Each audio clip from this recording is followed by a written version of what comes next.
ಬಾಗಲಕೋಟೆ ಜಿಲ್ಲೆಯ ಜಮಖಂಡಿ ಹಿಪ್ಪರಗಿ ಗ್ರಾಮದ ಅಥಣಿ ಹಿಪ್ಪರಗಿ ಅಣೆಕಟ್ಟು ಮೊದಲ ಕ್ರಸ್ಟ್ ಗೇಟ್ಗೆ ಹಾನಿಯಾದ ಹಿನ್ನೆಲೆಯಲ್ಲಿ ಅಪಾರ ಪ್ರಮಾಣದಲ್ಲಿ ಹಿನ್ನೀರು ಹರಿದು ಹೋಗ್ತಾ ಇದೆ.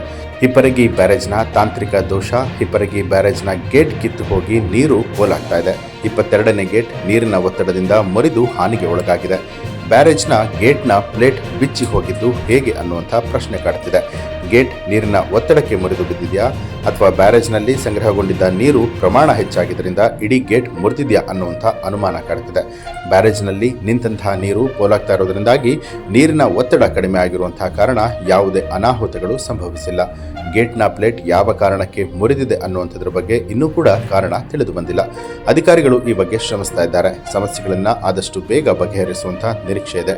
ಹಿಪ್ಪರಗಿ ಜಲಾಶಯಕ್ಕೆ ಜಿಲ್ಲಾ ಉಸ್ತುವಾರಿ ಸಚಿವರಾದ ಆರ್.ಬಿ. ತಿಮ್ಮಾಪುರ ಅವರು ಭೇಟಿ ನೀಡಿ ಜಿಲ್ಲಾಧಿಕಾರಿ ಸಂಗಪ್ಪ, ತಹಸೀಲ್ದಾರ್ ಅನಿಲ ಬಡಗೇರ ಜಮಖಂಡಿ, ಎಸಿ ಶ್ವೇತಾ ಅವರು ಹಾಗೆ ಬಿಡಿಕರ್ ರಬಕವಿ ಬನಹಟ್ಟಿ ತಹಸೀಲ್ದಾರ್ ಗಿರೀಶ್ ಸ್ಥಳಕ್ಕೆ ಅಧಿಕಾರಿಗಳು ಆಗಮಿಸಿ ಪರಿಶೀಲನೆ ನಡೆಸಿದರು. ದುರಸ್ತಿ ಕಾರ್ಯವನ್ನು ಪೂರ್ಣಗೊಳಿಸುವುದಕ್ಕೆ ಸೂಚನೆಯನ್ನ ಕೊಡಲಾಗಿದೆ.